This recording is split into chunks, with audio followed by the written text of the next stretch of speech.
The wastewater treatment stations are used to remove floating fats, oils, and other elements that may be present in the water. In recent years, they have made great progress in energy savings, but it is still a costly process that produces large amounts of greenhouse gas emissions.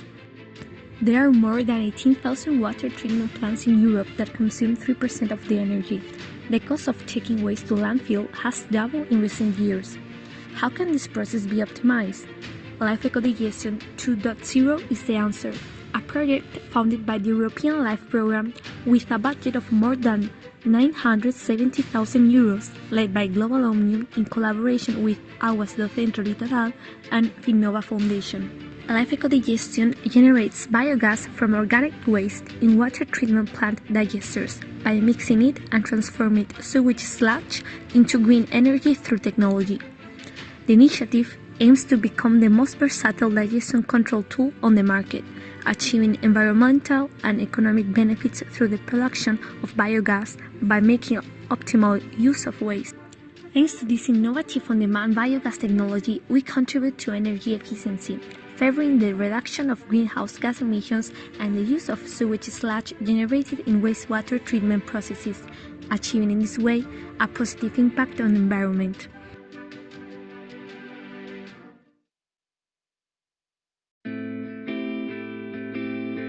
En Global Omnium queremos hablarte de esas pequeñas cosas a las que no damos valor, porque siempre están ahí.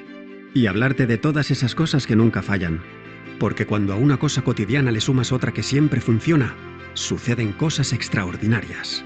Tan extraordinarias como abrir un grifo y que corra el agua. En Global Omnium llevamos más de 125 años poniendo en valor lo extraordinario. Porque extraordinaria es la gestión eficiente de una red de tuberías superior a la distancia que separa Valencia y Nueva York, ida y vuelta. Porque extraordinario son más de 2.400 personas trabajando 24 horas al día para que en el grifo de tu casa o negocio fluya el agua. Porque extraordinaria es la tecnología inteligente que te avisa de posibles fugas o de si te has dejado un grifo abierto. Porque extraordinario es el desarrollo y la innovación que logramos para garantizar un buen servicio a más de 6 millones de personas en toda España. Porque extraordinario es la gestión del agua que hemos desarrollado para ser una empresa eficiente y respetuosa con el medio ambiente. Porque extraordinario es aportar soluciones para mejorar la calidad de vida en otros países. Global Omnium es la empresa española líder en la gestión del ciclo integral del agua. Global Omnium, el valor del agua.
delighted, and I hope we'll be able to do it again, and also that the solutions which were showcased here can maybe inspire real-life solutions in the future.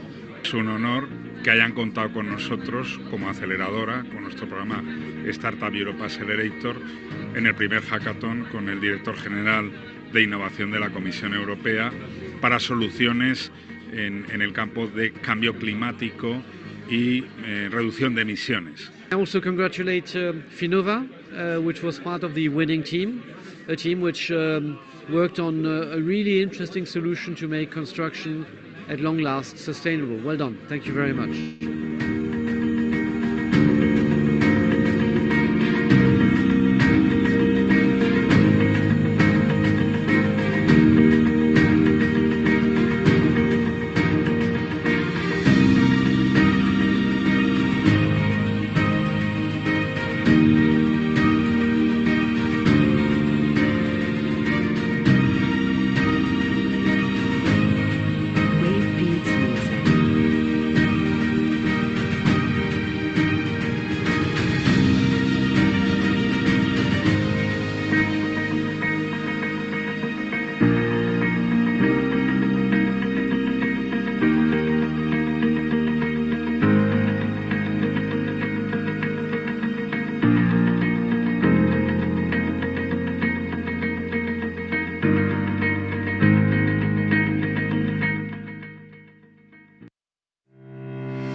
Hi, good morning, everyone. Welcome to this webinar. So I think we have to start right now. That's right, Esther? Okay. So thank you for this invitation for this webinar live, ECOdigestion 2.0, Green Energy Innovation, Opportunities for Regions and Municipalities through EU funds. The event aims to highlight the advance in renewable energy with the production of green energy, the biogas, using sewage sludge, the live ECOdigestion 2.0 main operation. In Europe, there are more than 26,000 treatment plants as the data of this year, so the project can be replicated on a European scale and different sectors.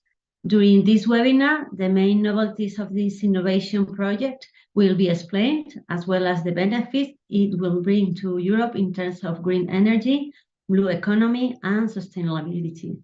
Institutional experts will be explaining the state of the European legislation in this area and the future steps to be taken.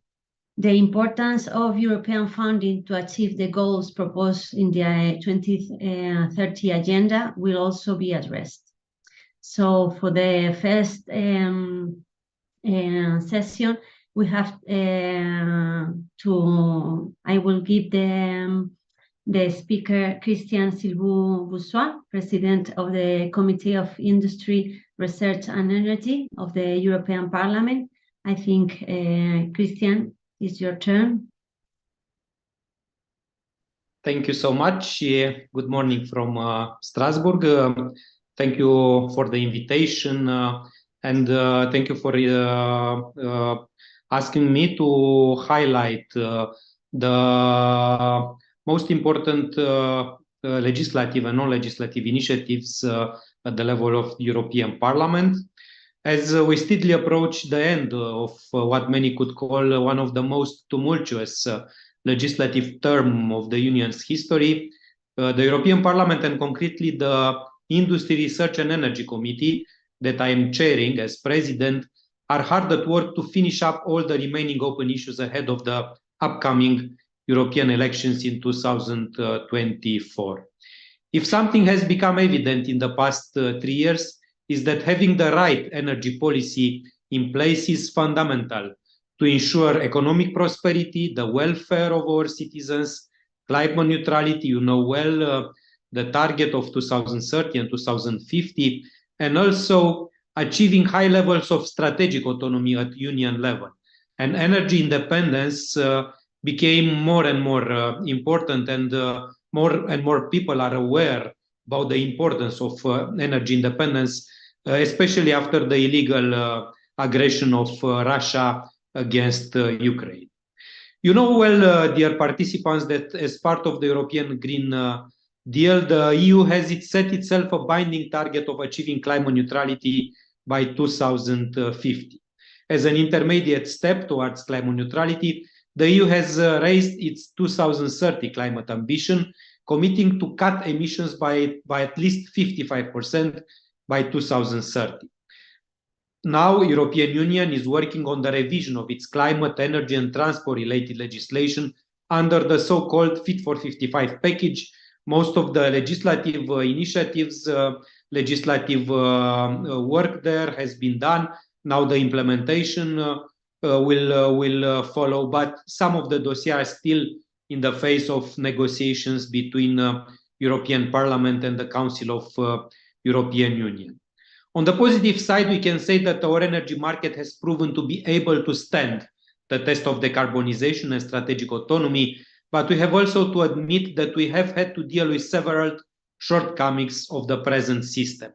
In this regard, the ITRE committee that I have the honor to chair has been working very hard to ensure that the Union's energy policy delivers a well-functioning, properly interconnected and integrated energy market that will provide citizens and companies access to clean, competitive and abundant energy. These ambitious goals require a faster pace of electrification of our economy, which in turn needs to ramp up investments in the short term and sustain those investments in the long term.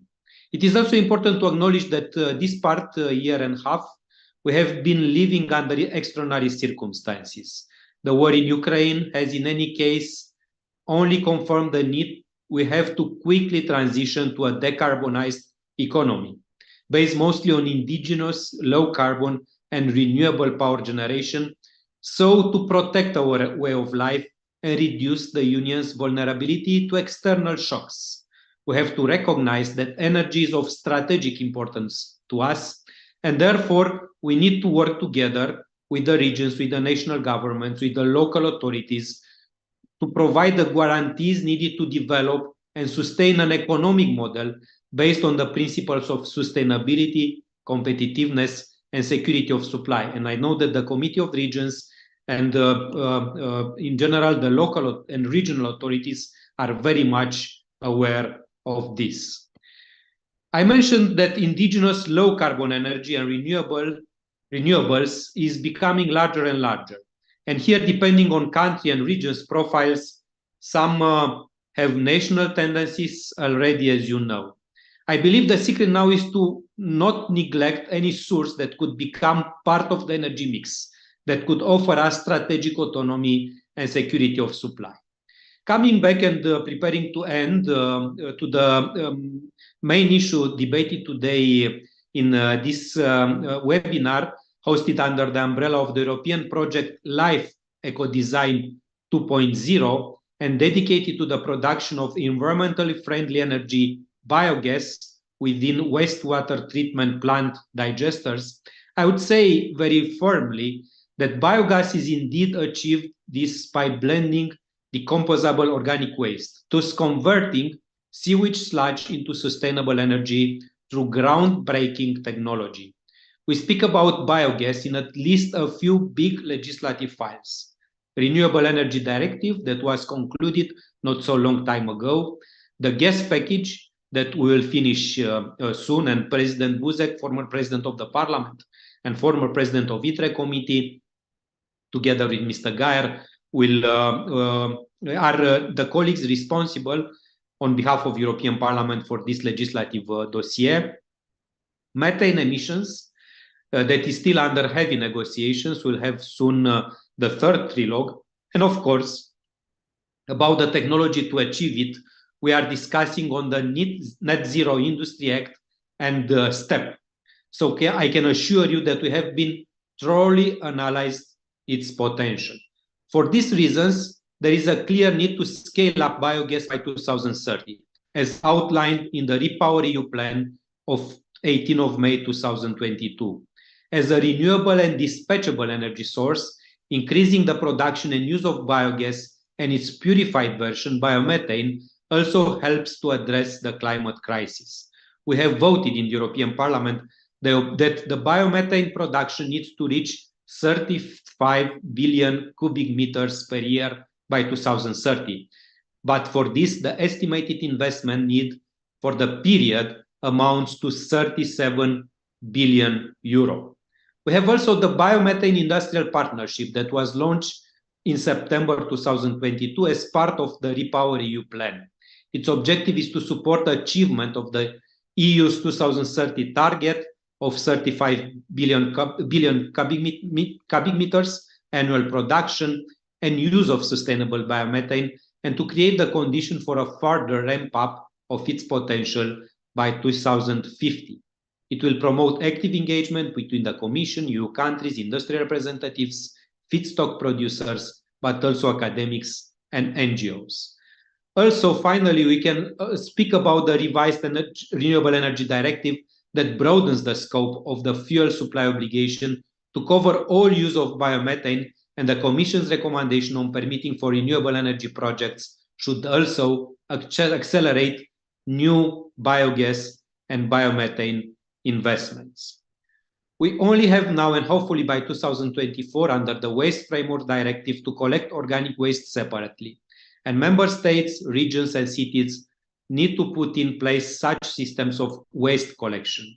This will offer an opportunity to scale up the production of sustainable biomethane and create income opportunities for farmers and foresters at the same time. We must always remember that sustainable biogas and biomethane are part of the indigenous category of energy, are a local, made in Europe, and cost-competitive renewable alternative to oil and natural gas, representing a key solution in the low-carbon transition of EU industry. European institutions are doing all in their power to bring a legislative framework that will increase stability and bring a clear vision, which are main drivers for sustainable and significant investments into the energy outlook. The work is ongoing. However, let's not forget that the main driver of uncertainty in the markets is the ongoing Russian war of aggression against Ukraine. And I will add, we are extremely concerned about the new developments in the Middle East, as this could also jeopardize the energy security of European Union and could trigger even more the energy crisis or high prices of energy. That's why looking to the international and regional situation, but also not forgetting our strategic goal of decarbonizing the energy systems and reach the climate neutrality, reach the Green Deal target in 2050, I believe that together, European institutions, national governments, regional and local authorities, we can build together a more sustainable, united, and resilient Europe. Thank you so much. Thank you, Mr. Bourgeois, for your words. And I'm pleased to introduce Mr. Josep Ribany, member of the Committee of the Regions. So now it's your turn. Thank you for being with us. Thank you very much. I'm Joseph Ribany, a member of Tolna County Assembly.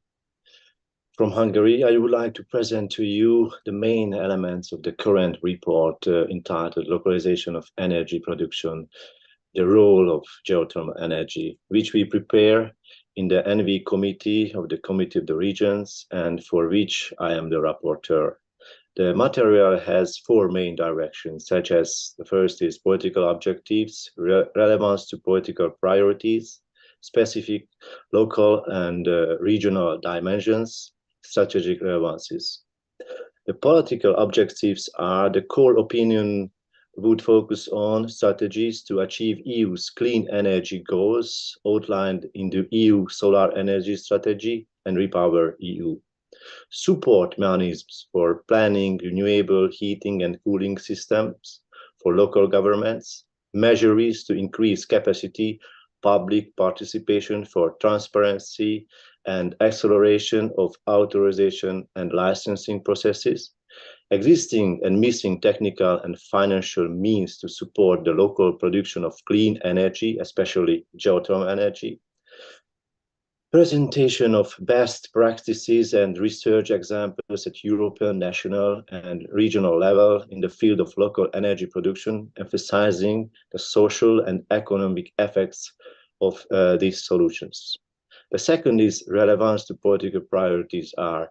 In the field of energy, the work of the ENVI Committee focuses on energy security, renewable energies, affordable energy prices, in the current geopolitical conditions, increasingly on energy independence. Local energy production provides many answers to Europe's energy challenges: decarbonization, flexibility, energy independence, including security. The core opinion intends to deal with geothermal energy in the above context, since there are more and more calls from local authorities to increase local energy production and to build appropriate business models or partnerships with local energy providers. There is an increasing need to reduce energy prices, to develop innovative technologies, and to strengthen the market penetration of clean energy solutions such as geothermal energy in the heating and cooling sector. Energy sources such as geothermal energy have significant untapped potential for European regions and settlements.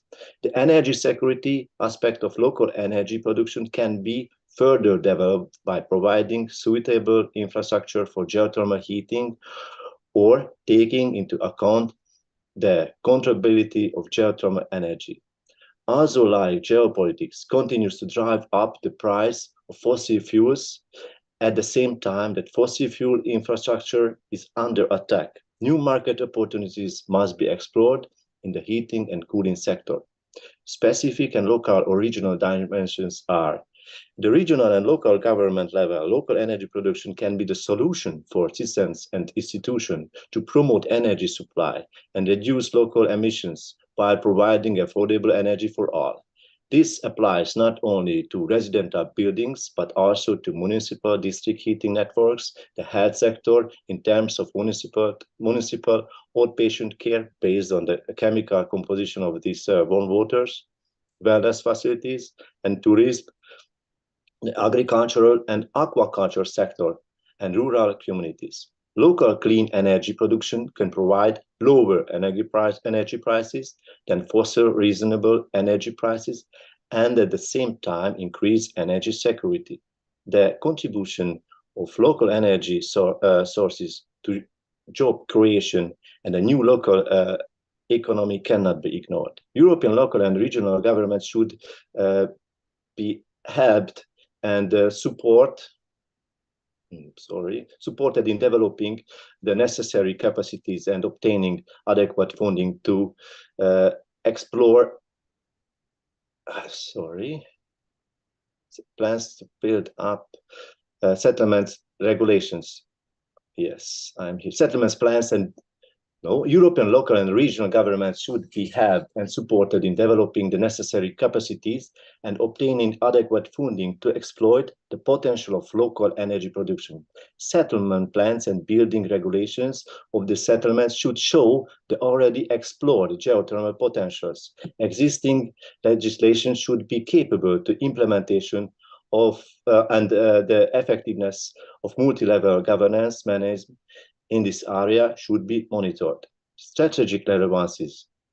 Local energy production provides distributable, renewable heating, cooling, and electricity generation. Despite being the responsibility of local and regional governments, local energy production has not been discussed in detail at European level in the Committee of the Regions. At the same time, the outbreak of the Russian-Ukrainian war increased the importance of local-based renewable energy sources such as geothermal energy, as well as the need to identify regulations and business models that support related investments and the operation of the network system. With this opinion, the Committee of the Region can show its added value in making concrete proposals to ensure the smooth implementation of REPower Europe and accelerate the energy transition in order to speed up the transition to secure, affordable energy. Thank you very much for your kind attention. Thank you very much, Joseph, for your speaks. Now we have two more speakers about the green energy innovation, the project Life ECOdigestion 2.0. First of all, it would be Pau Granel from the EDAR of Quart Benaguer in Valencia, the plant manager. Pau, cuando quieras. Okay, first of all, I want to do the presentation.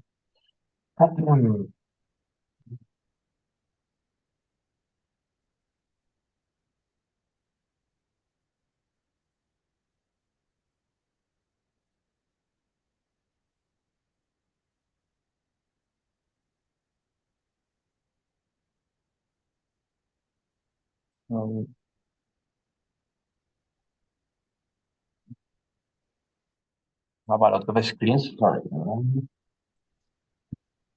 Just to mention that during this panel, we are going to speak about green energy innovation, and we will introduce Life ECOdigestion 2.0 project.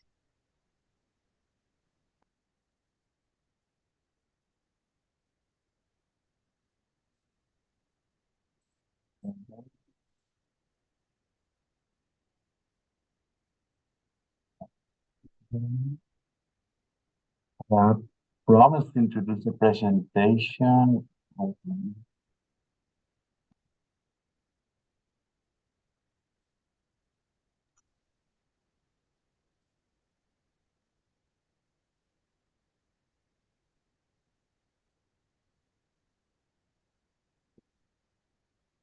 Now we see the presentation.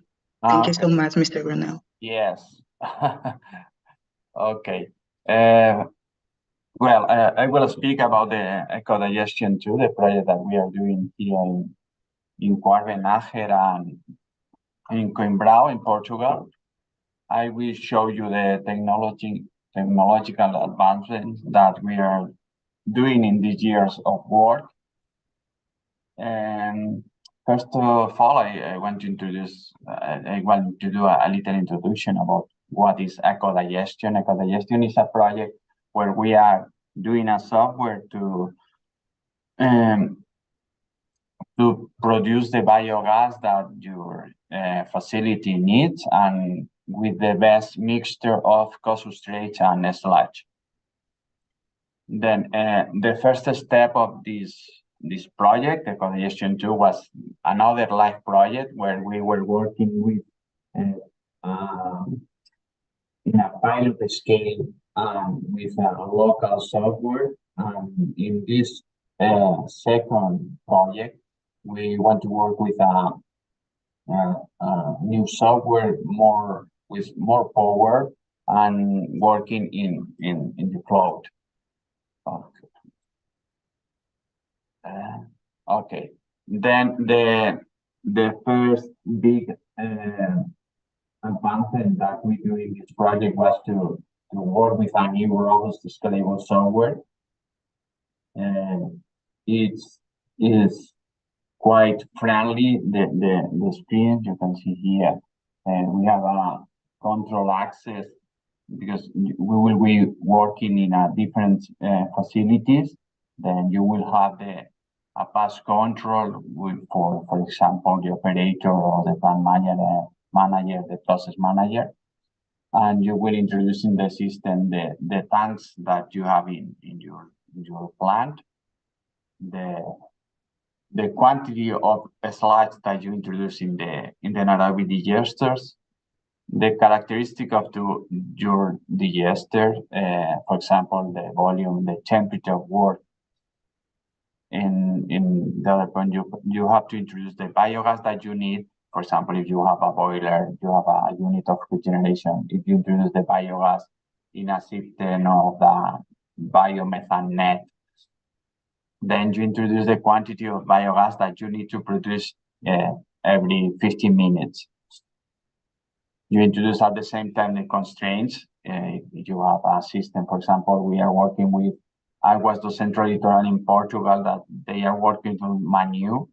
They introduce the sludge from the plant and the manure from the farms around the wastewater treatment plant. Then the constraint that we will have there will be different than the constraint that we will have here in Cuarvenaje, because we work with another kind of co-substrate. We don't work with manure, we work with, for example, sugars, wine, coke, different kind of co-substrate. And you will have different elements like reports, a master console that you can analyze how it's working the system. Here you can see another screen where you introduce the sludge. For example, in a plant like Cuarvenaje, we will have two kinds of sludge. From the primary cellars, you introduce the quantity of the sludge.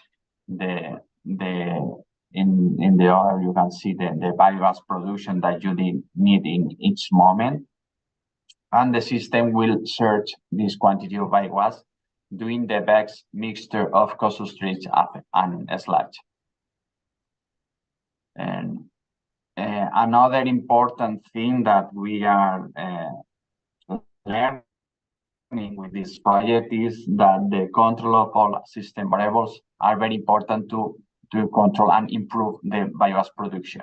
Then you will have a system where you can see all the parameters of the plant, and you can see here the digestion, consume, ECOdigestion, all the parameters that you need, or the plant manager or the operator will see the different parameters of the plant.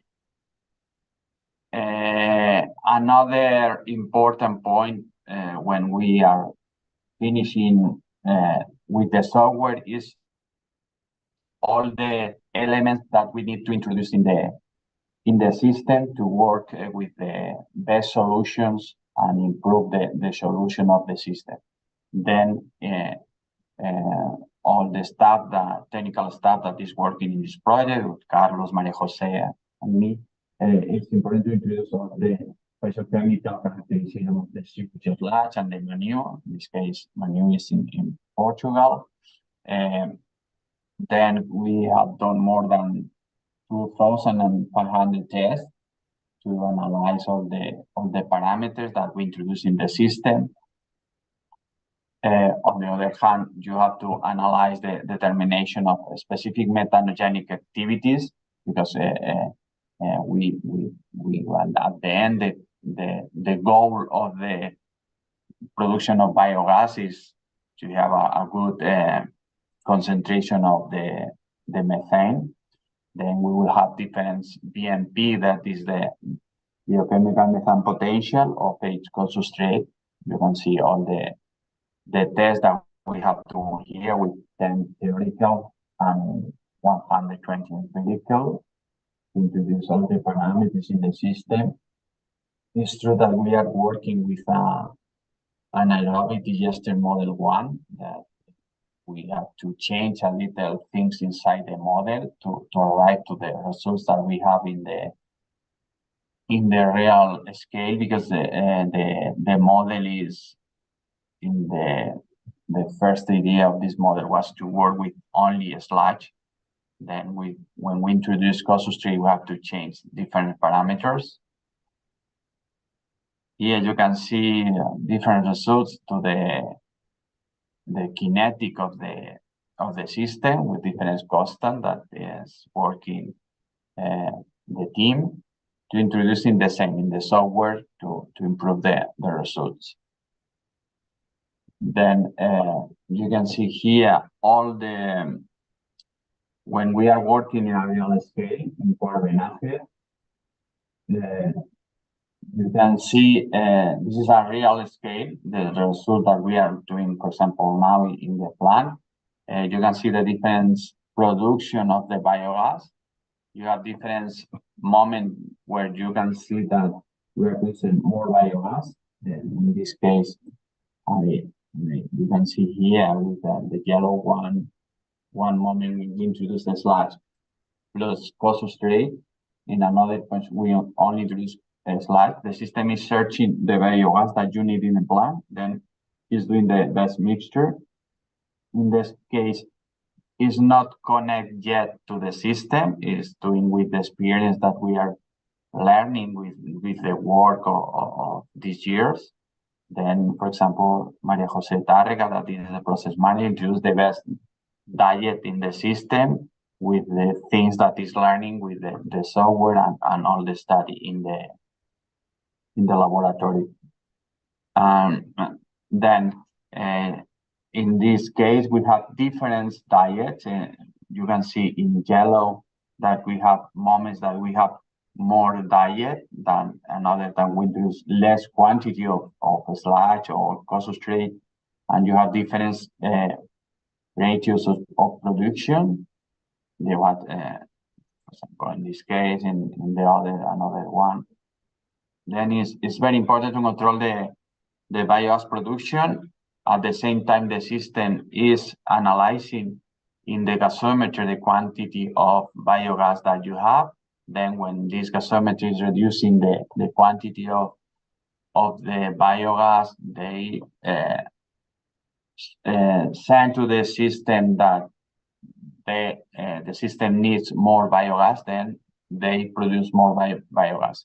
We introduce the results of the tool every 15 minutes, and the system is searching every 15 minutes the results of the system, and the system have a feedback from the plant at the same time, because if you have a mathematical model and you can introduce difference between the theoretical and the real production, then the system knows the real production, then change the mathematical model to improve the results of the system. Okay, with this, then I finish the presentation. If you have some question or something about the software, I'm ready to answer you. Thank you very much, Bob. Maybe at the end of this part, we can answer all the questions if you want. Okay. Okay, now it's turn for Juanma Revuelta. It's CEO of Innova Foundation.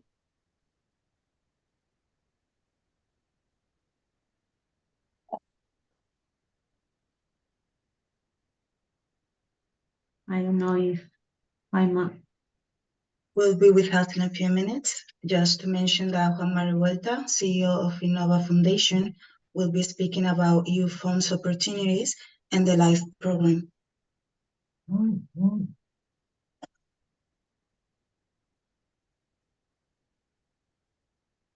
Just kindly reminding that the LIFE program is the European funding instrument for the environment and climate action.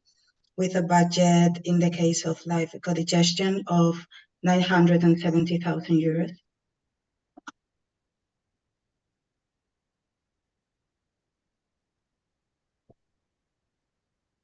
All right. Unfortunately, Juan Manuel cannot join us in this panel.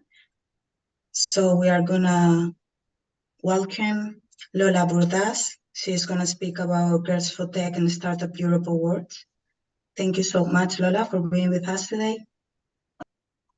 Thank you, Esther. Thank you, Maria. Thank you, all of you. It's a really pleasure to stay this morning with you and to share with you these initiatives that we are doing in the field of Life ECOdigestion 2.0. So I'm gonna share with you my presentation, and in a minute I begin. Just a moment. Yeah. Okay. So you can see this? Yeah, we see it. Thank you. Okay, thank you. So the main idea that I want to share with you now is the importance, or the how we do from Life ECOdigestion 2.0, how we try to attract new people, new audiences that maybe are not the first audiences that firstly we think we are interested in this project. For example, people that are working in the same thing that we are doing, but from this project, we think that it's really interesting to share this concept with other audiences in order this project goes further, go away. So how we do this thing? How do we do it? So we create initiatives that are not projects, that are not another thing, but are initiatives in the communication affairs, the communication department, that appeal to these new audiences. Why and what do with this? We attract talent. We explain it. We are doing the explanation of the project in other words. We publishing these uses and involving them in the project. This really important for us to involve new people, new in this project, because it's the way that they can understand that, and we try to communicate and disseminate it further. The first example I want to say with you is one initiative called Startup Europe Awards. We recently have done this initiative. It's called Startup Europe Awards Life ECOdigestion, and what it means is to try to attract new innovatives to this startups innovatives to this project. How we do that? First of all, let me introduce what's Startup Europe. That Startup Europe is an initiative for the European Commission to connect high-tech startups, scale-up accelerators, etc.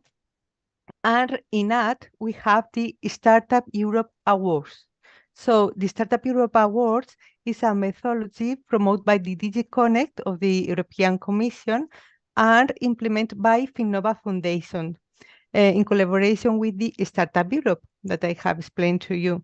So what we do is it's a tool, an innovation tool to identify disruptive startups that promotes public-private collaboration.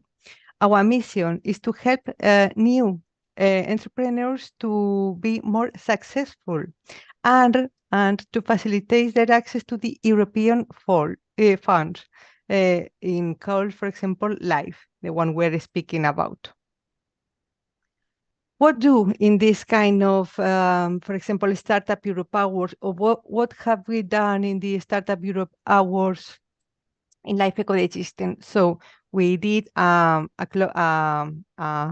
open and ask for proposals, and then we had a July evaluation, and then a grand final. It's really important, these three things, because these are the steps we have in order to try to disseminate more and more this concept. You know, in the open for proposals, we have done social media advertising, and we have had a lot of dissemination. So we have found videos, several things in order to try to go further in the communication. So we have, say, a lot of people. We have a thing that is called life ECOdigestion. We do that, and please come with your innovation to us. This has been the call for proposal. Then we have had a jury evaluation. In this, we try to have important people in this kind of business to try to do so. These synergies we are looking for, and at the end, in the grand final, it was in a special place in Figma Malaga that they have a really important show called Green Cities and It's Moving. So it means we expand synergies. It means, for example, this were the people that were in the jury from Wex Global, Global Omnium, and Water Partnership from Portugal. And we have this attract 35 innovative projects. The end of the show, we have, as I told you, it was in Malaga, and we have had 3 different winners and a special mention. So we attract this kind of synergies. So they coming with us, they know what is life ECOdigestion, and they want to try to do this synergy. That is one of the things we want to do in this project as communication and dissemination. So this has been the first thing I wanted to explain to you as a different way to try to communicate and disseminate. And the second one is an initiative that we are now doing right now, that it's called Girls for Tech. It's a way to try to disseminate and communicate to other people. In this case, the first case I have shown you was startups, people that are doing innovation. And in this one, we are looking for young people that can understand what's life ECOdigestion and try to do a solution. Girls for Tech, then, it's for to propose the project to young people, like a methodology of challenge solution. The objectives, as I have told you, is to communicate and disseminate and try to go to young people. How do this? We first of all try to have a new public that it means people, young people from 13 to 18 years old, and then we do a strategy and some things in order to try to involve they in this. For example, what we are doing, we right now are asking for proposals. We, in collaboration with Global Omnium, we are going to try to attract from different schools. So we are attracting these people in order to explain them the challenge. Then we will have some meetings that we will do with them. We will explain what's life ECOdigestion and how they can solve this challenge. What we are expecting about them is they understand what's life ECOdigestion, and then they do something. Then in the field of STEAM, for example, they can do an app, or they can do a solution, for example, in a marketing way, in order to try to solve this challenge. And at the end, we will have a final. We will have some winners, and they will go to Brussels to know the institutions, the project, etc. We have a jury in order to try to have this dissemination and more that we have explained in the same. We have we are doing in the Startup Europe Hours, so we do something similar in here, but trying to involve these young people in this project. So how we contribute to the regions that we are speaking today in here.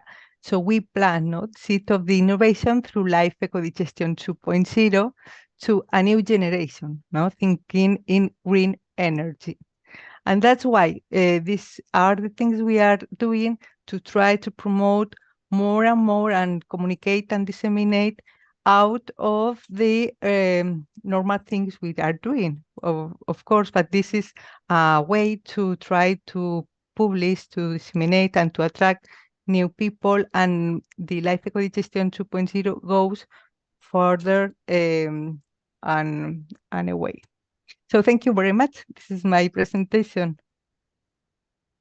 Thank you very much, Flora. Just to remind that this is a project supported by the European Life Programme with a budget of more than 970,000 euros, led by Global Omnium in Spain, in collaboration with Finnova Foundation in Belgium and Aguas do Centro Litoral in Portugal.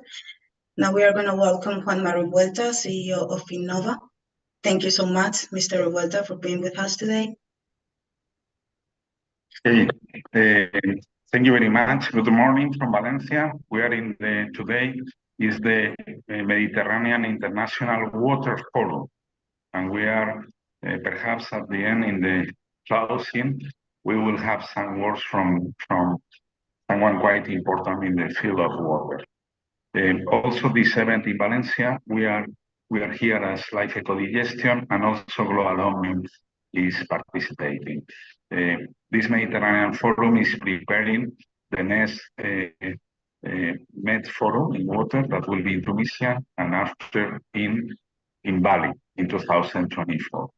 Anyway, in some minutes I will try to convince to you and to share some of the EU funding opportunities to try to scale what we have learned in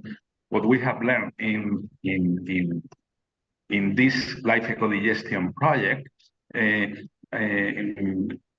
about EU funding. But allow me, I think, are you available? Okay, then we have now, and I offer the word. Oh. Okay. Empieza ya.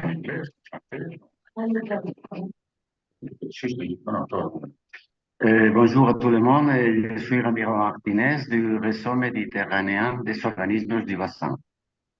On vient de nous proposer d'intervenir ici à votre importante réunion en direct. Je crois qu'on a expliqué déjà que nous sommes maintenant dans cette semaine à Valence avec des importants événements liés avec la gestion de l'eau à l'amont, à l'Europe et surtout à la Méditerranée. Exactement, aujourd'hui, nous sommes dans la réunion de lancement du 5e Forum méditerranéen de l'eau, qui se tiendra à Tunis le mois de février 2024. Ce forum méditerranéen doit porter le message de la région Méditerranée au prochain Forum mondial de l'eau, le 10 Forum mondial de l'eau, qui se tiendra à Bali le mois de mai 2024. Alors, qu'est-ce que nous faisons ici? Nous préparons, comme je dis, le message de la Méditerranée sur la question liée au problème de gestion de l'eau dans ce territoire qui se caractérise surtout pour la pénurie de l'eau. Bon, nous avons une session tous les jours aujourd'hui autour de 5 thèmes principaux.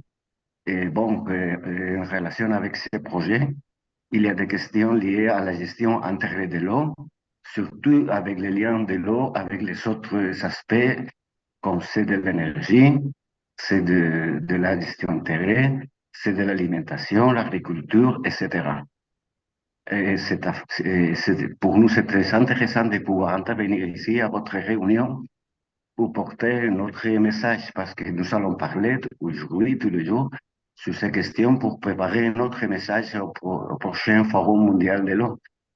Et je crois que c'est très intéressant en relation avec ces projets de la ECOdigestion, c'est-à-dire de faire une espèce d'économie d'énergie et de profiter de l'énergie qui vient du processus de d'épuration des eaux usées.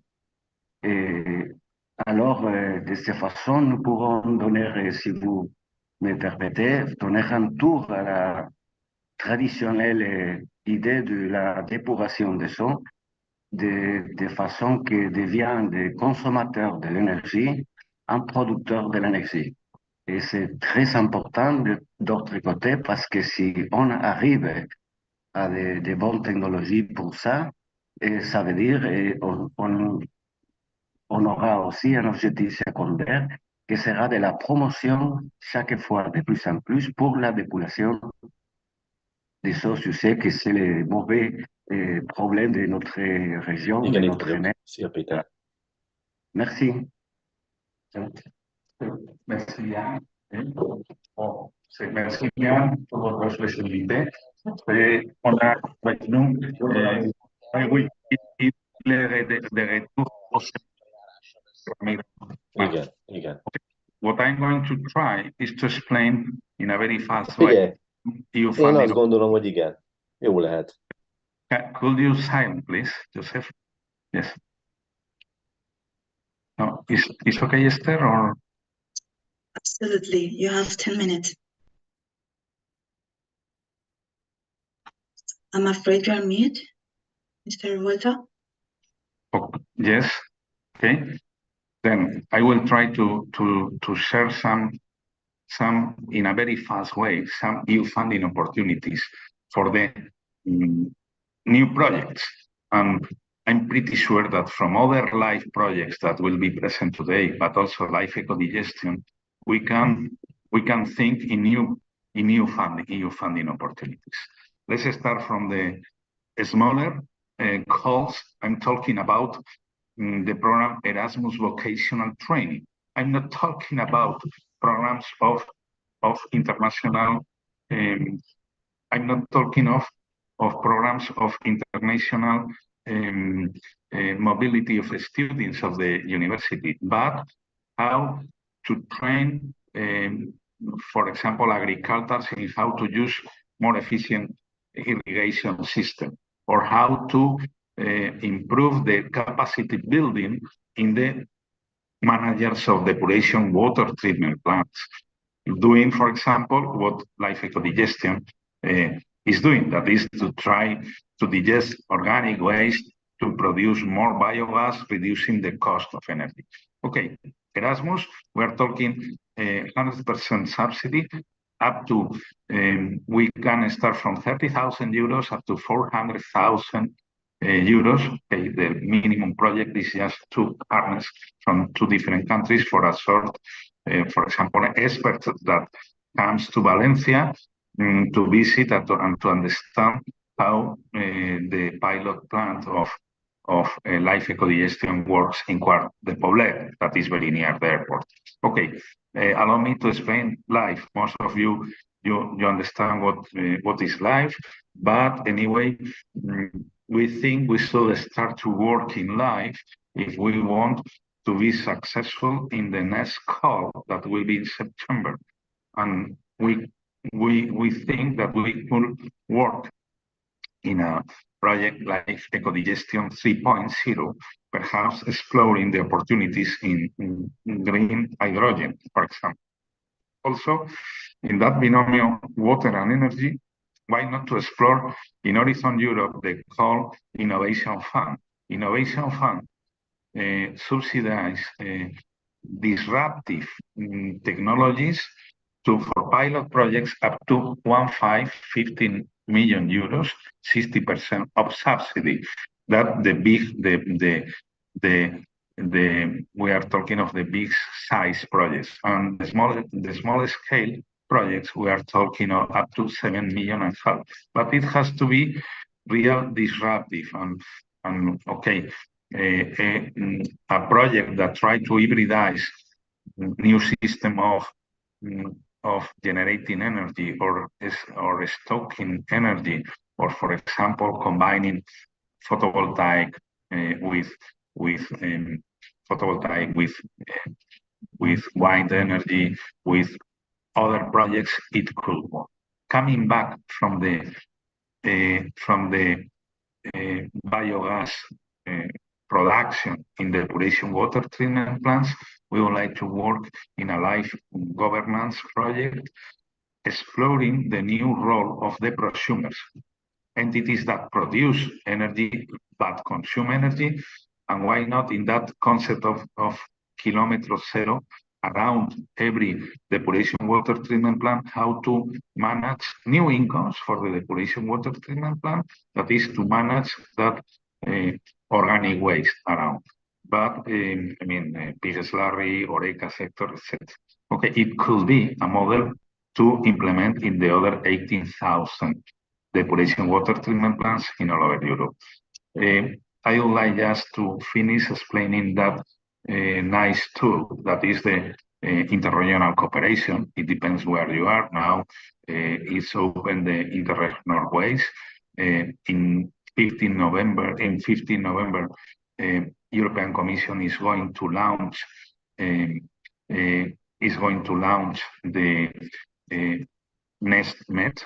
NestMed are projects interregional cooperation for 90 territories. It means 15 countries, 8 countries from Mediterranean Europe, and the other, 7 countries for the Mediterranean into Europe, and the other 8 is in the Mediterranean basin. We are talking of Algeria, Egypt, Tunisia, etc.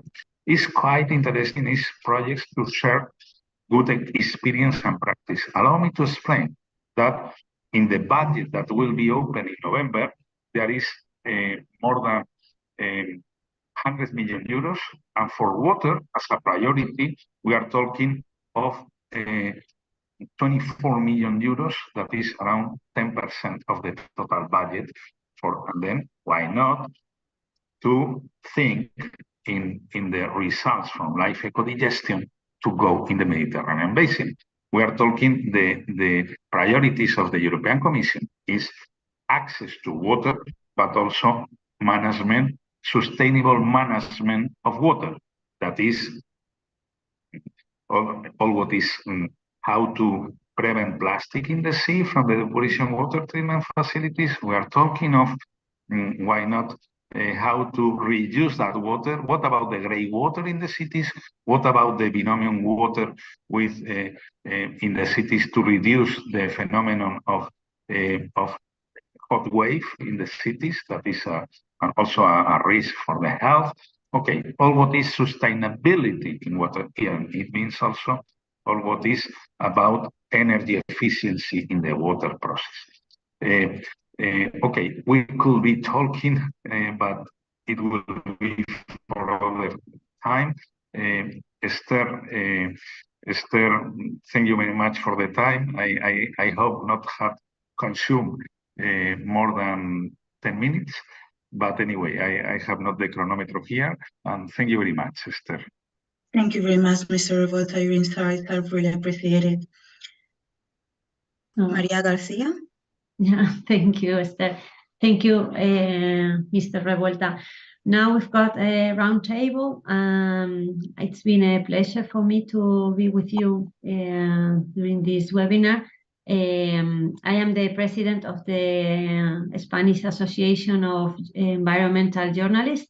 So I think this project should be aware and should be in the media, so the citizens could know what are the investments in water. And I am pleased to introduce Carlos Lafita from Global Omnium. He's going to be the speaker with the roundtable, and he will introduce all the other speakers. So thank you very much for the invitation, and it's been a pleasure to be with you. Thank you, Maria, for presentation. As Maria said, I'm going to moderate a bit this roundtable. The idea is to do a short presentation of each participant and the project they are carrying nowadays. So we are going to start with Xavier Gamisans, who is a PhD in chemical engineering with about 30 years experience, and currently he is a full professor in Universitat Politècnica de Catalunya. He has more than 150 scientific contributions in the fields of knowledge of gas and other biological treatments and smart sustainable resources. Currently, he is working in the live project BiogasNet with the objective of cleaning with microorganisms hydrogen sulfide and biogas produced in landfills. Just to start with a question, what is the basis of the technology you are applying in this project, Javier?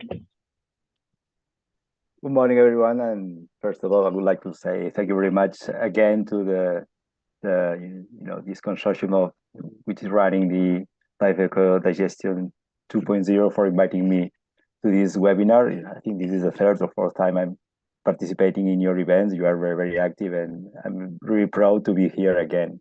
So yeah, as you said, I'm the coordinator of the Live BiogasNet project. This project started in 2019, and we are at the end, almost at the end of the project, but in fact it finished next March 2024. So yeah, we have gained a lot of experience in a technology where we are trying to demonstrate a new technology for biogas desulfurization. We are not involved in biogas production. We are involved in biogas desulfurization. So this means we are trying to remove hydrogen sulfide, but with a new process based in what is called the anoxic autotrophic desulfurization.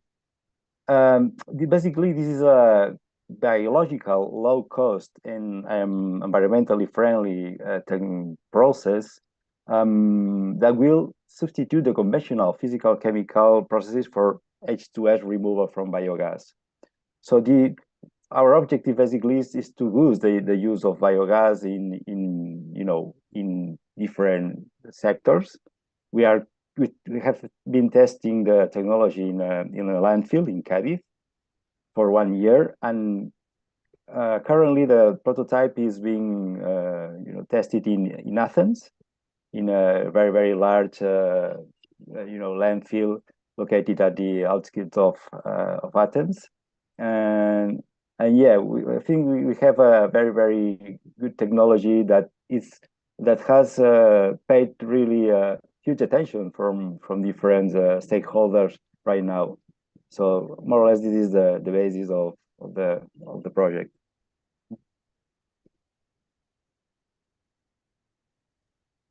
Thanks, Xavier. The next speaker is Manuel Hidalgo, who is a PhD in chemistry and currently is full professor for analytical chemistry in Girona University and leads the research group Environmental Analytical Chemistry. She has co-authored more than 120 research papers in the areas of analytical chemistry, separation, and environmental science.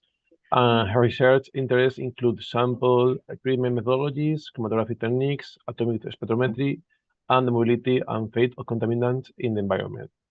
Here, she's presenting the project Live Biodat H2O, and it's the demonstrative project whose main objective is to implement an eco-efficient tertiary wastewater treatment in a system based on nature. What is the technology you are using in the project, Manuela?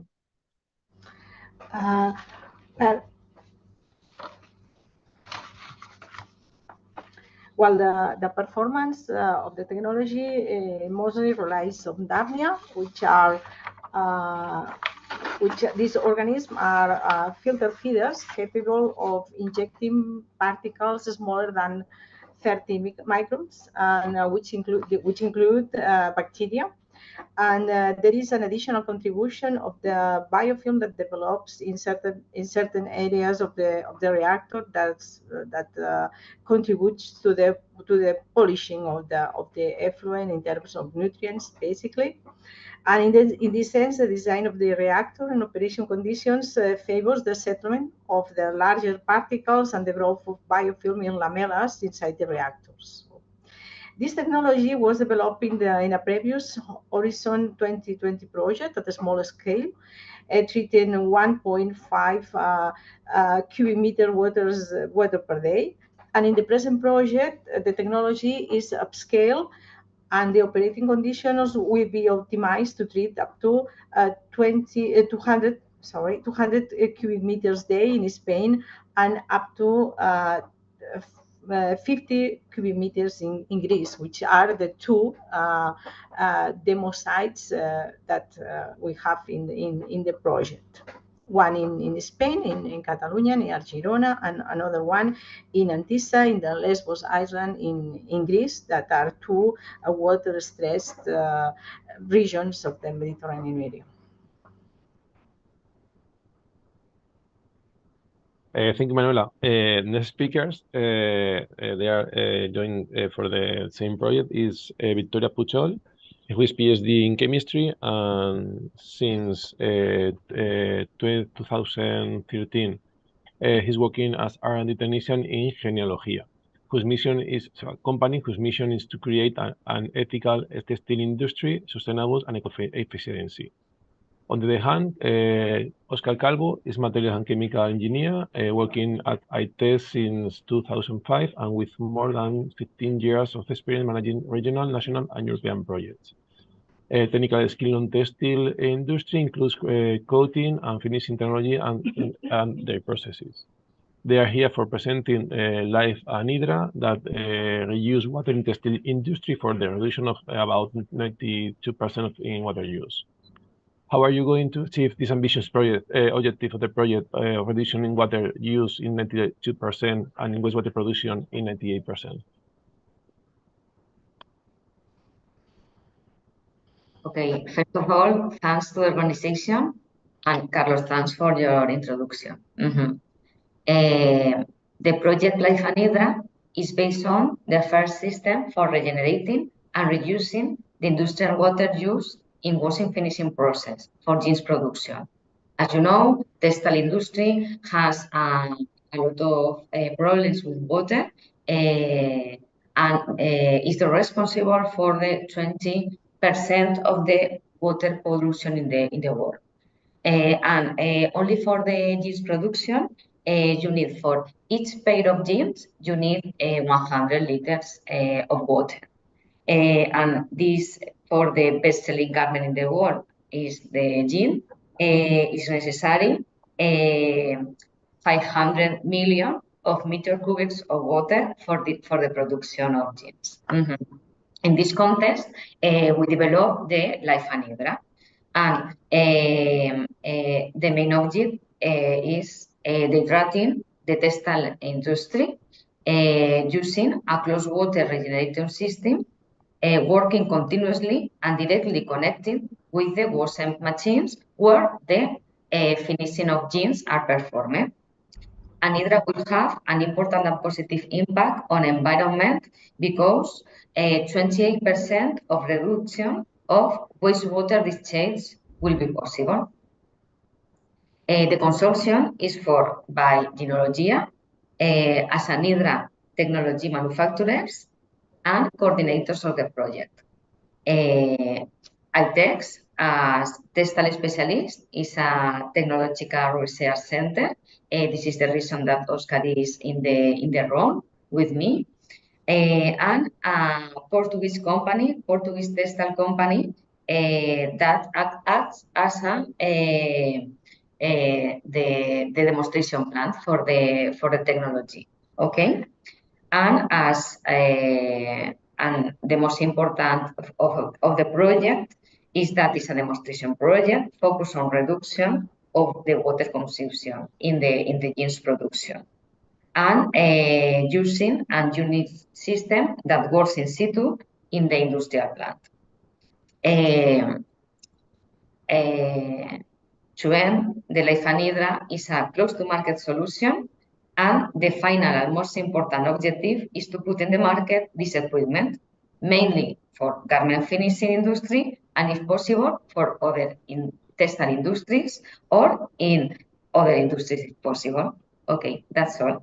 Thank you very much.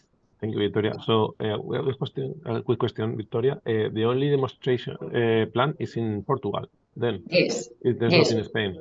Nice. Yes, the unique demonstration plant because it's a big plant, okay, And in Spain, for finishing garment, we have, it's a pity, but we have not a lot of companies that make finishing. And in this company in Portugal has a medium production, and it's very important to test in medium production or production, this technology. Well, I'm going to ask some questions to have more information about this project. This question is going to Manuela. Emerging pollutants is an increasing concern in the European Union, both for its impact in the environment and also for the development of efficient and reliable technology for the removal. In this sense, what is the contribution of the project to this issue? Okay, our projects aim at the improvement of wastewater quality, of course, regarding nutrients, and by the goal is to reduce about at least 50%, and also microbiological parameters. But most of the focus of the projects is also placed on emerging contaminants, of the removal of emerging pollutants, specifically some pharmaceuticals, selected pharmaceuticals, PFAS, microplastics, and antimicrobial resistant genes. Okay, these pollutants are under the consideration for future regulation in the European Union, and some of them already included in the legislation of other countries, in other parts of the world, like in California, for instance. And we believe that the results of the project will provide information about the fate of these non-regulated pollutants through the wastewater treatment process that will be available for future revisions of the legislation in Europe also, and in Spain. Actually, our project is aimed to produce high-quality reclaimed water to reduce the environmental impact of treated sewage discharge into a river in Spain. These are the two cases, and decrease freshwater usage for agricultural irrigation in Greece. Okay, this is the main application and the main cases that are considered in this project. Thank you, Manuela. Next question is to Xavier. In the project like Biogas Net, circularity is one of the bases of the technology used in this project. Can you explain what are the specific benefits in cost reduction in this treatment? Oh, okay. So,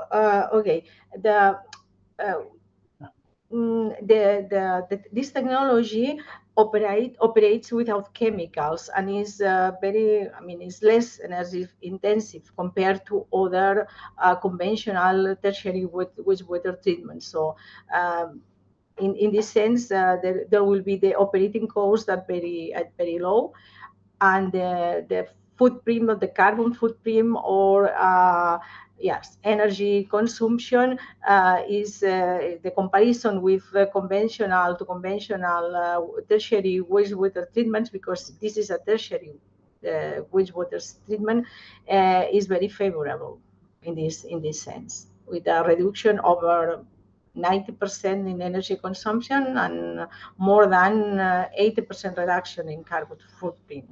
We anticipate that. Just because, Manuela, this technology don't use the physicochemical technology that are using currently for the treatment of wastewater as policemen. Pardon me? Yeah, the application is, as I said before, is as a tertiary treatment. Okay, in the case of Spain, this will be implemented in a, well, actually is start implemented already in a municipal activated sludge wastewater treatment plant close to Girona.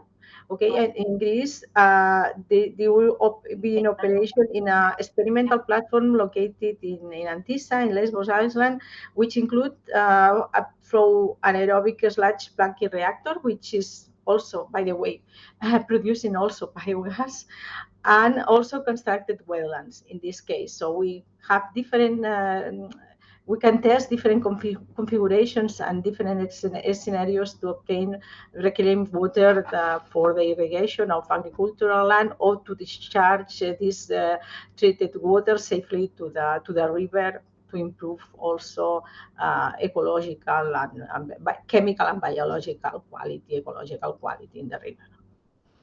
Thank you, Manuela.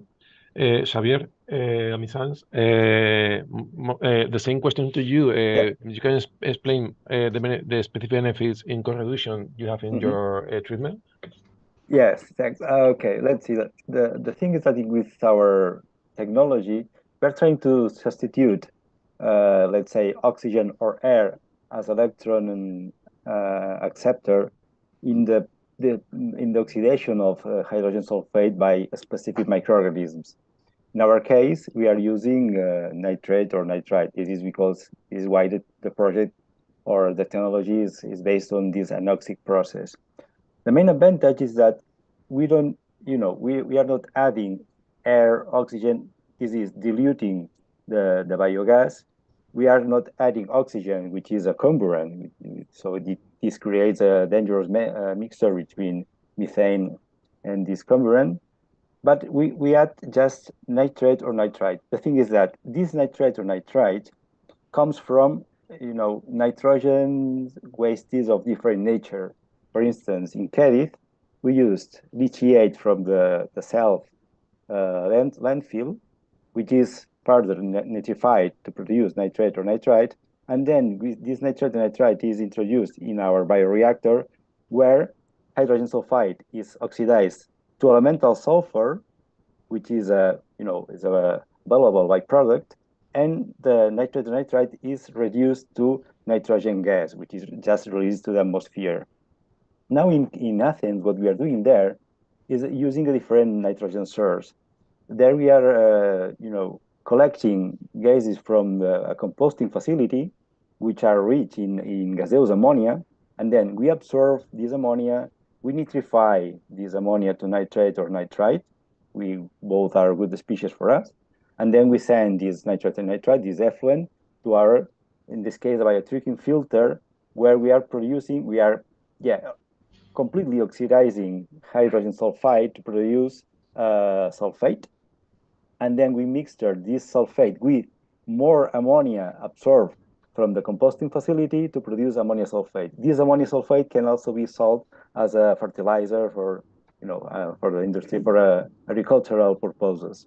So basically, these are the most important benefits. We don't dilute biogas. We use an electron acceptor, which comes from a waste, and then also we produce byproducts which are valuable in the market.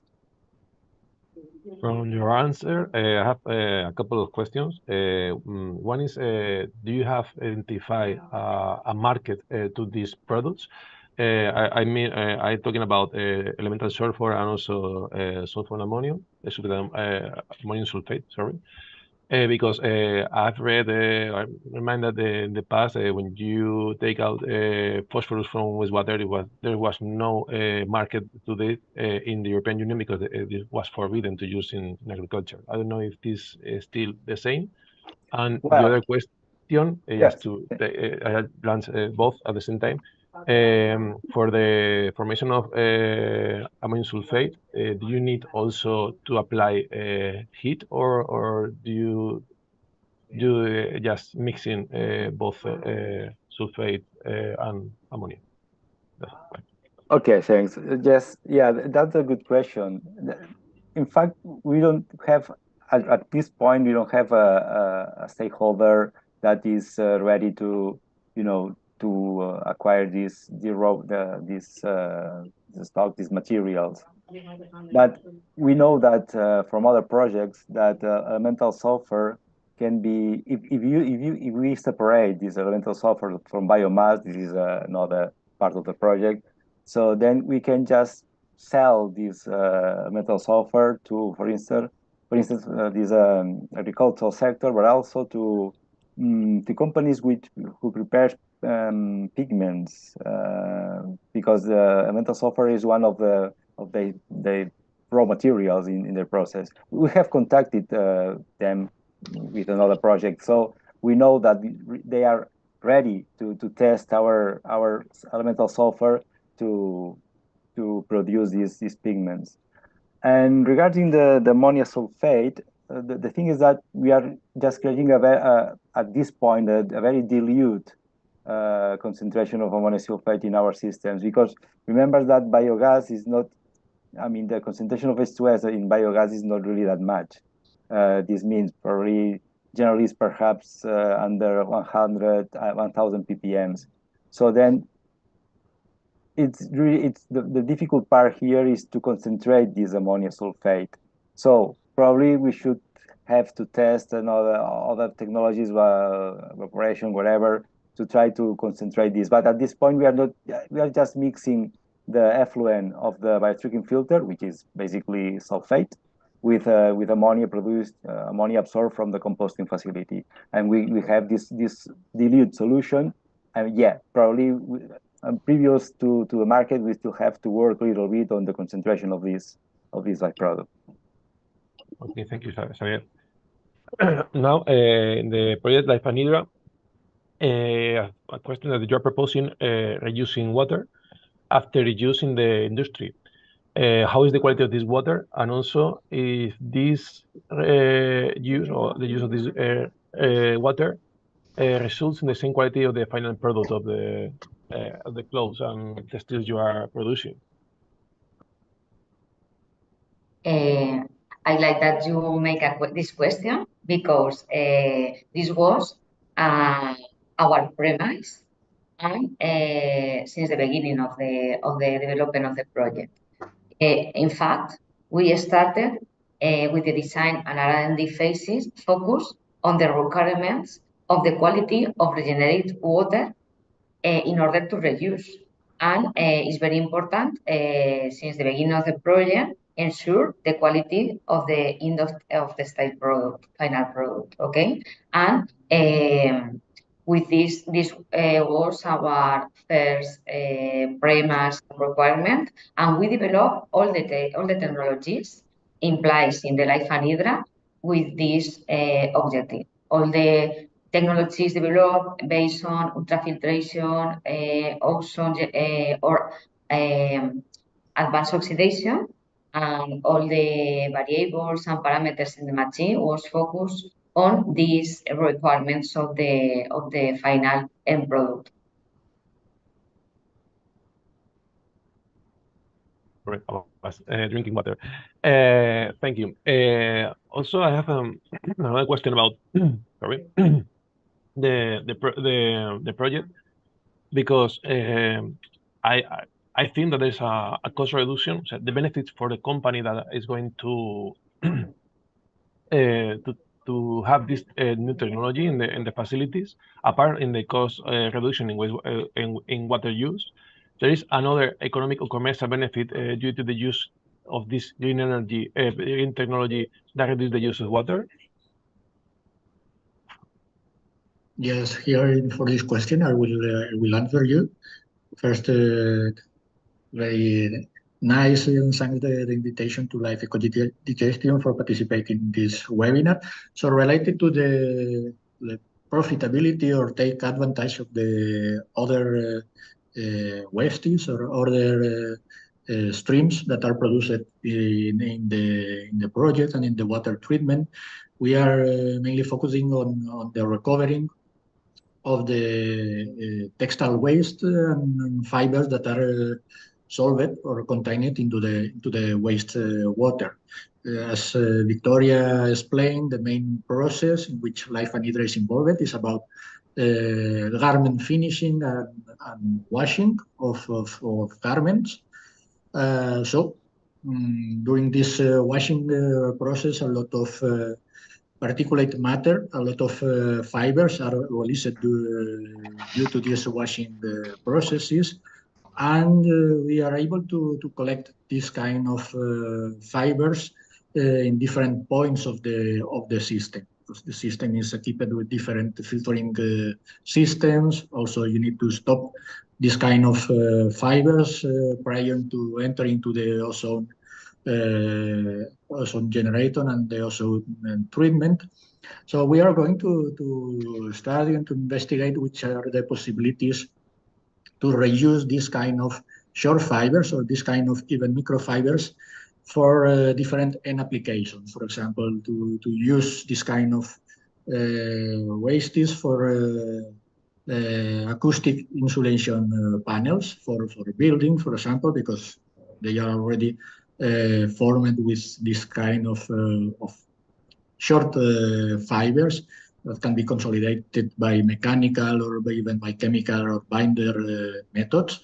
Also, we are going to explore the possibilities to implement this kind of fibers or textile wastes in chemical recycling processes in order to valorize this kind of cellulose waste or cotton waste in order to produce new viscose fibers, new rayon fibers that are produced originally with wood pulp. And also thinking about the possibilities to recover some raw materials that are contained in water. The beginning of the project, for example, the exploring the possibilities to produce biogas or methane with this kind of wastes that are very rich on organic matter, very rich on cellulose, because the main composition of the wastewater is color, which is organic, also some detergents, tensioactives, maybe softeners, etc., and also the cellulose coming from cotton fibers. Now we are thinking to explore some synergies with another European project, which is coordinated by ITES, which is SimSites, which is focused on the different urban industrial symbiosis ecosites.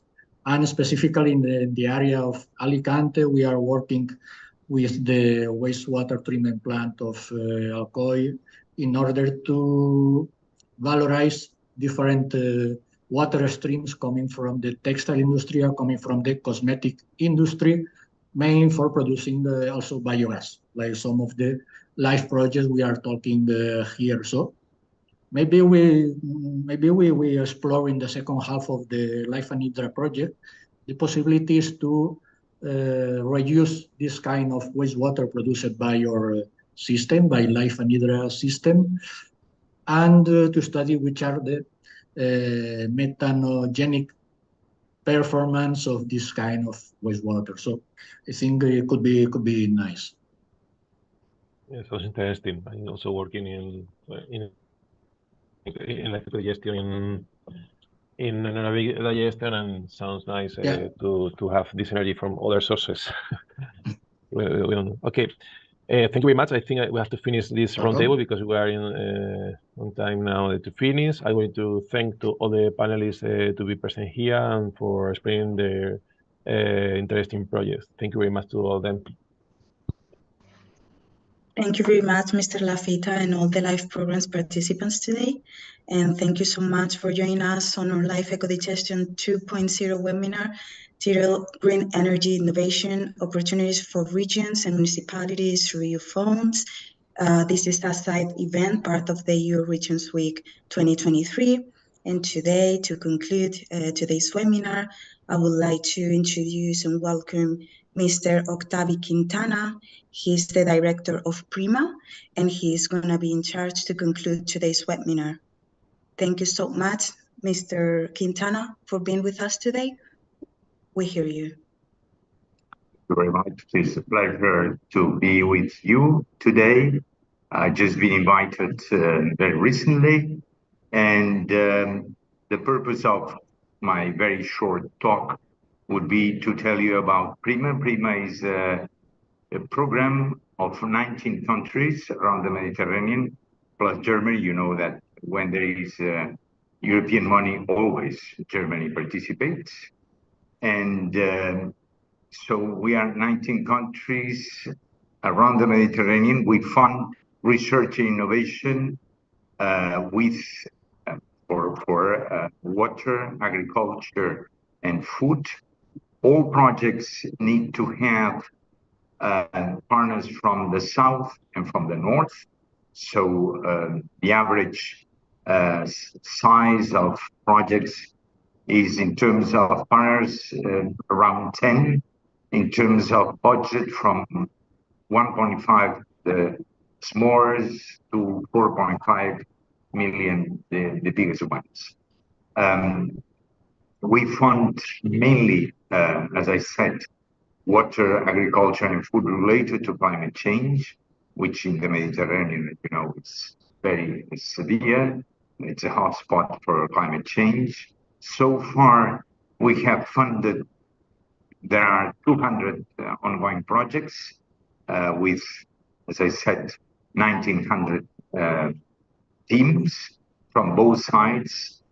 The non-Europeans, that is those from the south and the east, which at the very beginning were very limited, now they are at the level of 38% in terms of partners and 30 in terms of budget, because salaries there are lower and therefore they use less the projects. So their contribution is just more, but just because the wages are low. We have calls every year around December, January, and we fund, as I said, there are two sections, but what I would like is to invite you to participate as much as you can, but both section 1 and section 2. Section 1 is the one we fund 100%. Section 2 is the one we organize as well, but is funded by the countries, so the participating states. Calls are around 70 million per year, so we allocate 70 million euros per year on projects. And what I would like just to finish is to tell you that you are most welcome to participate, to bring your ideas. We think that research and innovation can help to cope with the challenges we have in the Mediterranean. Human creativity is the only non-limited resource we have, and therefore we need to use it as much as possible. We, in the next, as from 25, would like to include renewable energy, which is very salient for water, for agriculture, and the region, the Mediterranean, has a huge potential for renewable energy, as you all know. And more on the subject you were dealing with, we do a lot and we explore a lot the use of non-conventional waters, mainly for agriculture, but also for different purposes and uses. And non-conventional waters, we have plenty or several projects that deal with this topic. This is it. Thank you very much for listening to me, and it has been a pleasure to meet you. Thanks. Thank you so much for your great intervention, Mr. Quintana, and thank you so much to all the panelists today.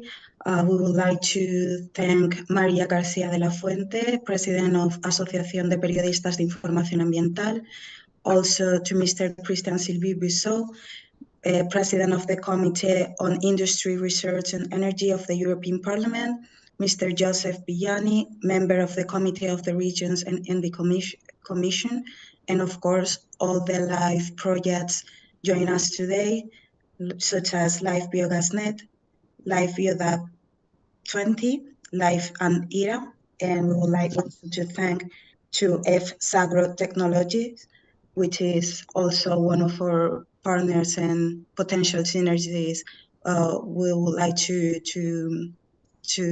build in the future months. And this is the end of the webinar. So thank you so much to all the persons.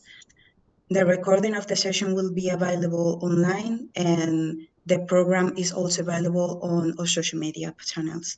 Thank you so much. Thanks. Good morning. You. Bye.